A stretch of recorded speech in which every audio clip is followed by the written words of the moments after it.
তমলুক লোকসভার সাংসদ হিসেবে জানতে পেরেছিলাম কিছুদিন আগে যে একটা রাস্তার নাকি বিহাল দশা। এই রাস্তাটা হচ্ছে পূর্ব পাঁশকুড়া বিধানসভার অন্তর্গত পুলসিটা থেকে রায়চক, একটা 27 কিলোমিটারের রাস্তা। অত্যন্ত খারাপ অবস্থা। আমি নিজে গিয়ে দেখেছি, দুবার দেখেছি, অত্যন্ত খারাপ। আমার প্রশ্ন হচ্ছে যে আমি জানতে পেরেছি যেটা নাকি গত 7-8 বছর ধরে এই অবস্থায় পড়ে আছে। এখান দিয়ে মানুষের হাঁটা প্রায় অসাধ্য। গাড়ি চালাতো আরোই খারাপ ব্যাপার হয় গাড়িতে করে। আমি তো গেছি গাড়িতে করে, হেঁটেও দেখেছি।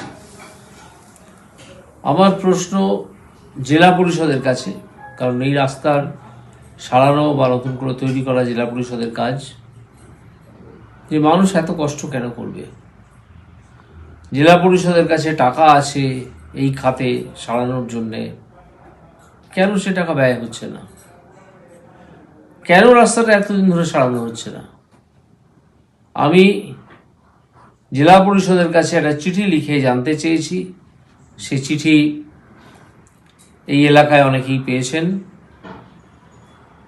আমি চিঠি লিখে লিখিতভাবে জানতে চেয়েছি যে রাস্তাটা সারানো হচ্ছে না কেন? এটা কি রাজনীতি? এই অমানবিক কাজ? আমি তো যখন রাস্তাটায় পরিদর্শন করতে গেলাম, জানতে পারলাম যে একটা বাচ্চা ছেলে সেই রাস্তাটা দিয়ে ছুটছিল, হোঁচট খেয়ে পড়ে যায় এবং একটা গাড়ি তাকে ধাক্কা মারে।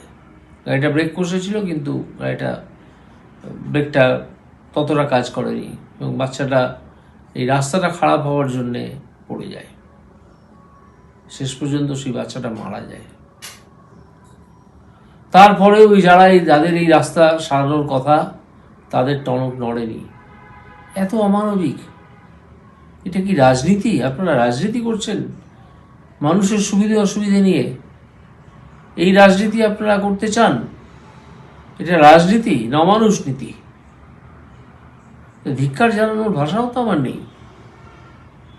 আমি চেয়েছি এই রাস্তা কেন খারাপ আছে তার কৈফিয়ত, এবং রাস্তা ইমিডিয়েটলি সারাতে হবে। ইমিডিয়েটলি সারানোর কাজ চালু করতে হবে, না হলে বৃহৎ আন্দোলন শুরু হবে এই রাস্তা যাতে সারানো হয় তার জন্য।